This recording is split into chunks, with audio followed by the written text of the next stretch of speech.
Hello. Today is October the 30th, 2021. Today I'm going to start quite a big job, and that is to record every original Winnie the Pooh story. They come in two books. These are the original Winnie the Pooh stories. This one is called Winnie the Pooh, and you can see Winnie the Pooh and Kanga and Owl and Tigger and Piglet in that picture, with lots more to show you soon. And in the second book, which goes with it, The House at Pooh Corner, they've got 20 chapters in each book, so that's 40 stories, and some of the stories are quite big. So what I'm going to do is record them and then put them onto YouTube. That way they don't occupy much data space for you, because they'll just be a YouTube connection, YouTube link, and only when you look at them will any data be used. So we're going to have a go at doing this. The first few, this will take weeks and weeks and weeks. So the first one is the first chapter, which is the introduction, which is in this one, which is the Winnie the Pooh book. And it's going to be sort of experimentation today, because we haven't done it before, have we? Not like this, we haven't. So what I'm going to do is put this on a stand. I will walk around now so that I'm no longer in the shot, and we'll do a bit of adjusting. Ready. We need to get this down, down and down, and down and down, because we're going to open this up. This, as you can see, has got Kanga, Rabbit, Winnie the Pooh, Owl, Piglet and Tigger on the cover. Both books are by A.A. Milne, and with all the pictures, which you will see very soon, are by a man called Ernest Shepard. So let's have a little look. We need to do some adjusting, which I will do now. Let's get this down. I think we're about right. Perhaps we can get closer.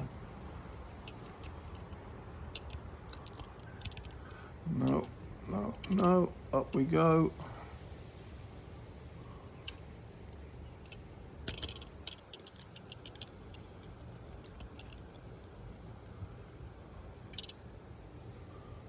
This is 100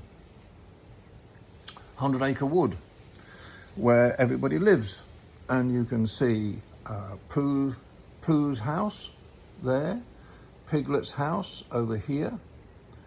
You can see Kanga's house up there, Rabbit's house.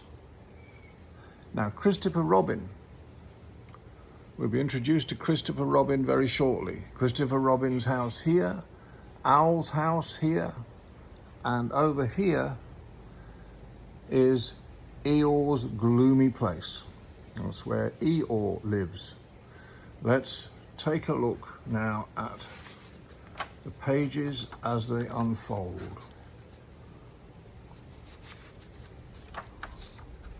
Winnie the Pooh. We'll work our way through to the first. This tells us about the 20 chapters that are in this book. And this is what we're going to read first. Can we see it all? Yes, we can. Move it around, and I will get myself comfortable. Are you sitting comfortably? Well, then we'll begin. We are introduced to Winnie the Pooh and some bees, and the stories begin. This is chapter 1 of the original Winnie the Pooh, and there you can see Christopher Robin coming down the stairs with Winnie the Pooh. Here is Edward Bear coming downstairs now. Bump, bump, bump on the back of his head, behind Christopher Robin. It is, as far as he knows, the only way of coming downstairs, but sometimes he feels there really is another way, if only he could stop bumping for a moment and think of it, and then he feels that perhaps there isn't.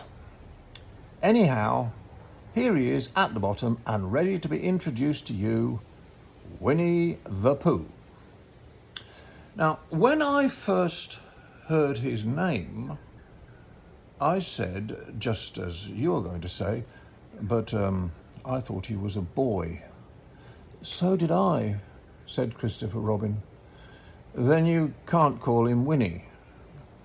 I don't, but you said he's Winnie the Pooh.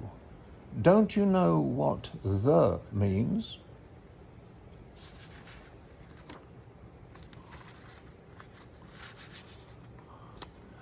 Ah, yes, I do now, I said quickly, and I hope you do too, because it's all the explanation you're going to get.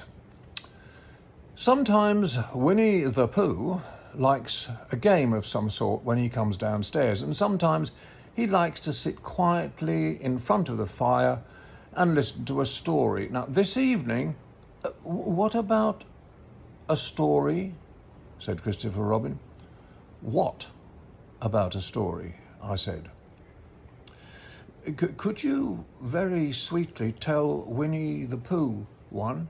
I suppose I could, I said. What sort of stories does he like? Oh, about himself, because he's that sort of bear. Oh, I see. So could you, very sweetly? I'll try, I said. So I tried.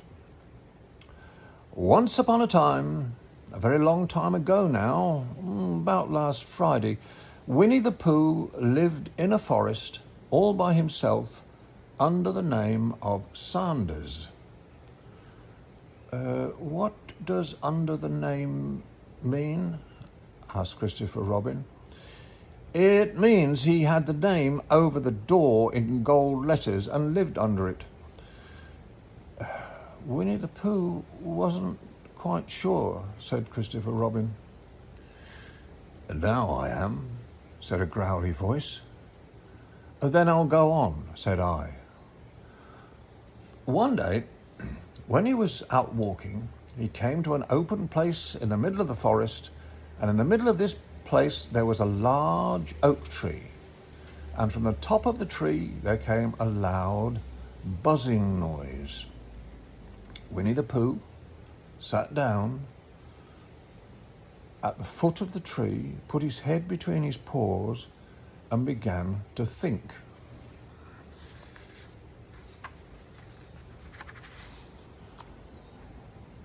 First of all, he said to himself, that buzzing noise means something. You don't get a buzzing noise like that, just buzzing and buzzing, without it meaning something. If there's a buzzing noise, somebody's making a buzzing noise, and the only reason for making a buzzing noise that I know of is because you're a bee. Then he thought another long time and said, and the only reason for being a bee that I know of is making honey. Then he got up and said, and the only reason for making honey is so that I can eat it. So he began to climb the tree. So he climbed, and he climbed, and he climbed, and as he climbed, he sang a little song to himself. It went like this. Isn't it funny how a bear likes honey? Buzz, buzz, buzz. I wonder why he does. And there we can see Winnie the Pooh climbing the tree to try and find the buzzy bees, and buzzy bees must mean honey. Then he climbed a little further, and a little further, and then just a little further, and by that time he had thought of another song. It's a very funny thought that if bears were bees, they'd build their nests at the bottom of trees, and that being so, if the bees were bears, we shouldn't have to climb up all those stairs. He was getting rather tired by this time, so that is why he sang a complaining song. He was nearly there now, and if he stood on that branch, oh, crack! Oh dear. Oh, help, said Pooh, as he dropped 10 feet onto the branch below him. If only I hadn't, he said, as he bounced 20 feet onto the next branch. You see, what I meant to do, he explained as he turned head over heels and crashed onto another branch 30 feet below. What I meant to do, of course, it was rather, he admitted, as he slithered very quickly through the next 6 branches. It all comes, I suppose, he decided. He said goodbye to the last branch, spun round 3 times and flew gracefully into a gorse bush. It all comes down to liking honey so much. Oh, help! He crawled out of the gorse bush, brushed the prickles from his nose, and began to think again. And the first person he thought of was Christopher Robin. Oh, was that me? Said Christopher Robin in an awed voice, hardly daring to believe it. That was you. Christopher Robin said nothing, but his eyes got larger and larger and his face got pinker and pinker. So Winnie the Pooh went round to his friend Christopher Robin, who lived behind a green door in another part of the forest. Good morning, Christopher Robin, he said. Oh, good morning, Winnie the Pooh, said you.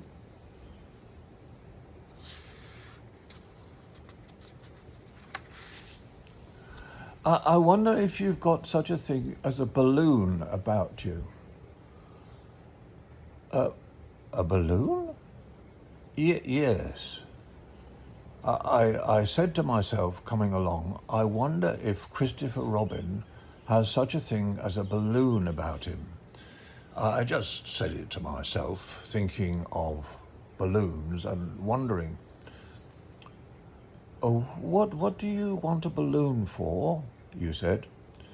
Winnie the Pooh looked round to see that nobody was listening, put a paw to his mouth and said in a deep whisper, Honey. But you don't get honey with balloons. I do, said Pooh. Well, it just happened that you had been to a party the day before at the house of your friend Piglet, and you had balloons at the party. You had a big green balloon, and one of Rabbit's relations had a big blue one. There's Christopher Robin blowing up a balloon.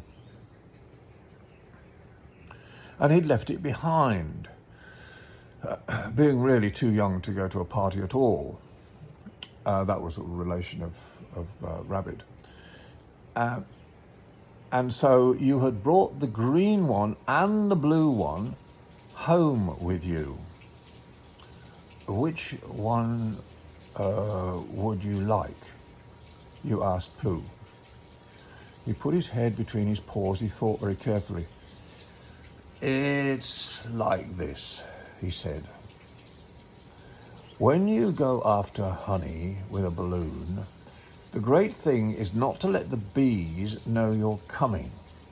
Now, if you have a green balloon, they might think you were only part of the tree and not notice you. But if you have a blue balloon, They might think you were only part of the sky and not notice you. The question is, which is most likely?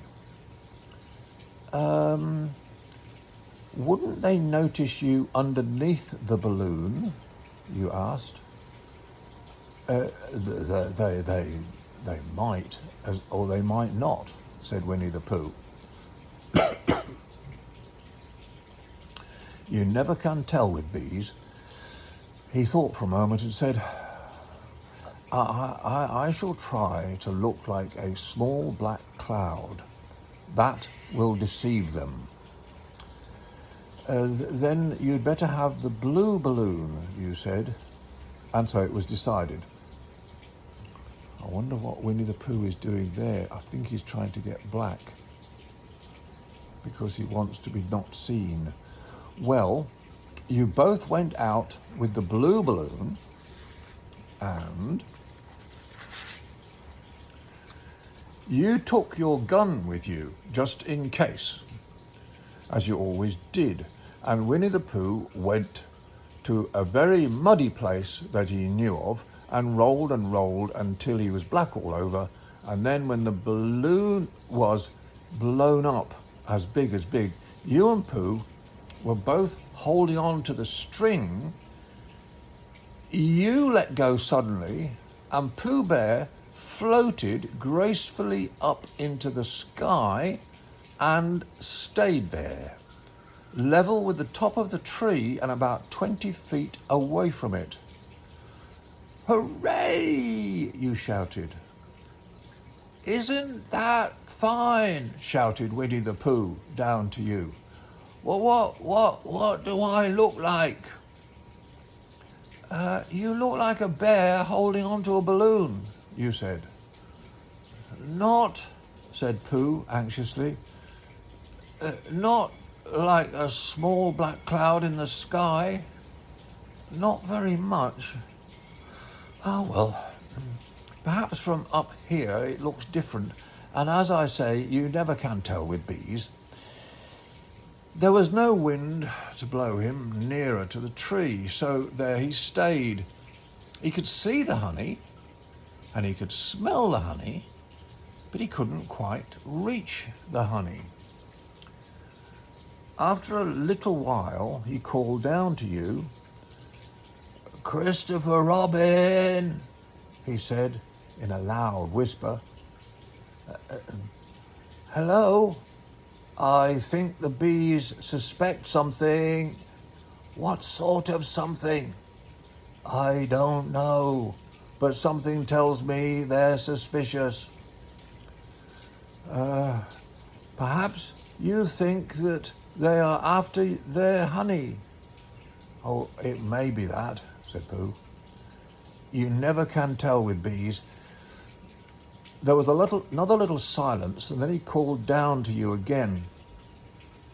And there's Pooh near the bees, still holding on to the balloon, trying to get close to the honey. Christopher Robin! Yes? Have you an umbrella in your house?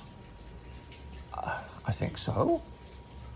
I wish you would bring it out here and walk up and down with it and look up at me every now and again and say, tut, tut, it looks like rain. I think if you did that, it would help the deception which we are practicing on these bees. Well, you laughed to yourself.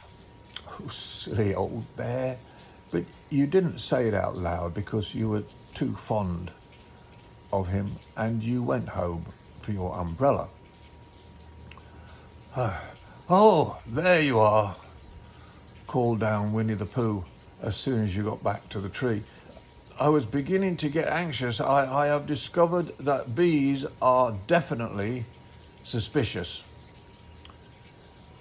So I put my umbrella up, you said. Yes, but wait a moment.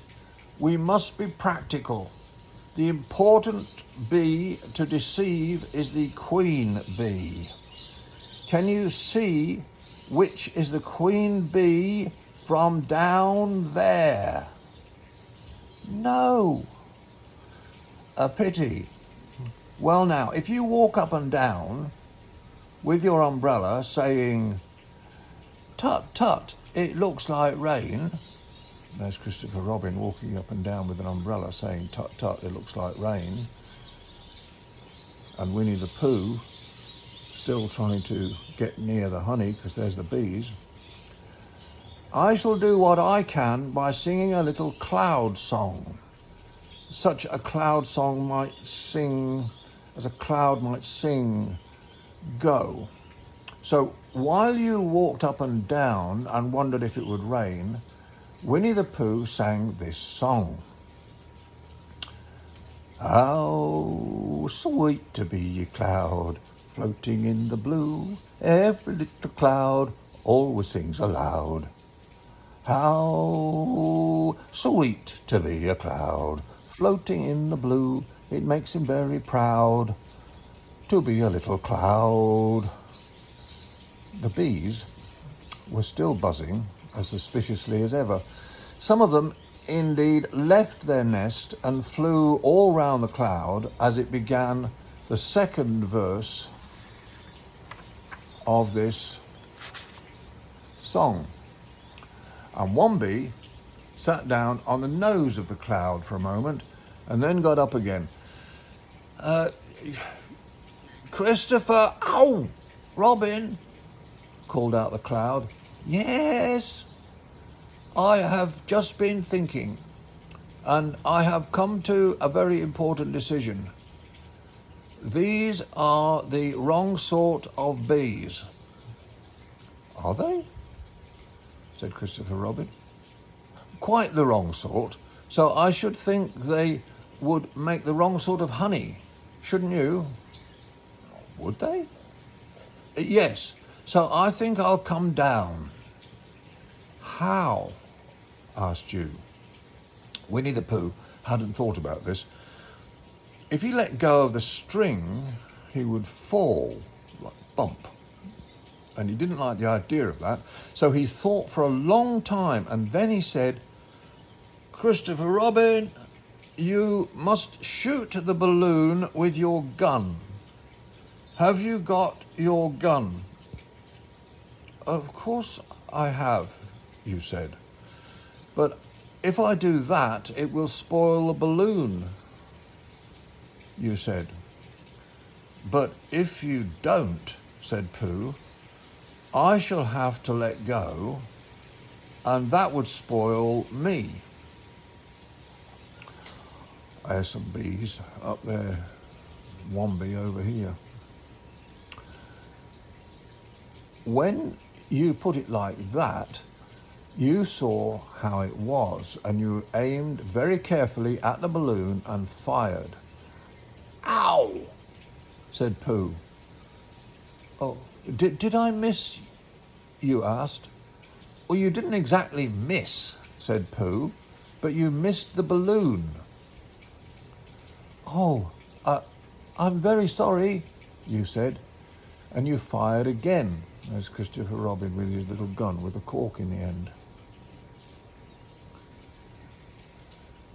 I'm very sorry, you said, and you fired again, and this time you hit the balloon, and the air came slowly out, and Winnie the Pooh floated down to the ground.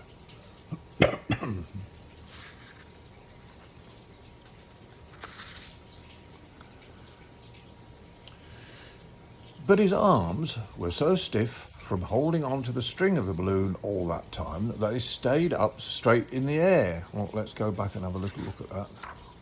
There, his arms have been up like so long, they stayed there for a long time.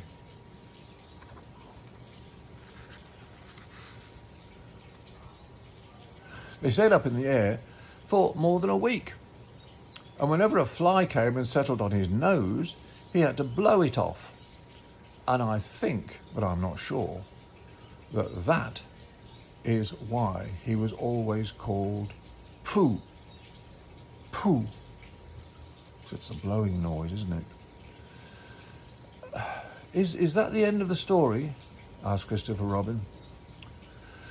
Well, that's the end of that one. There are others. What about Pooh and me? Said Christopher Robin. And Piglet, and Rabbit, and all of you. Don't you remember? I do remember, and then when I try to remember, I forget. That day, when Pooh and Piglet tried to catch the heffalump, they didn't catch it, did they? No. Pooh couldn't because he hasn't any brain. Did I catch it? Said Christopher Robin. Well, that comes into the story. Christopher Robin nodded. I do remember, he said, only Pooh doesn't very well, so that's why he likes having it told to him again, because then it's a real story and not just a remembering. That's just how I feel, I said. Christopher Robin gave a deep sigh, picked his bear up by the leg, walked off to the door, trailing Pooh behind him. At the door he turned and said, coming to see me have my bath? I might, I said. I didn't hurt him when I shot him, did I? Not a bit. He nodded and went out, and in a moment he heard Winnie the Pooh bump, bump, bump, going up the stairs behind him.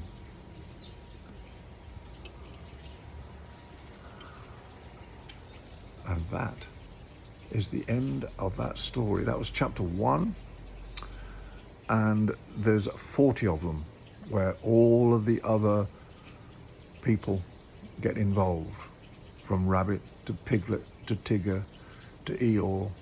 So for now, over and out.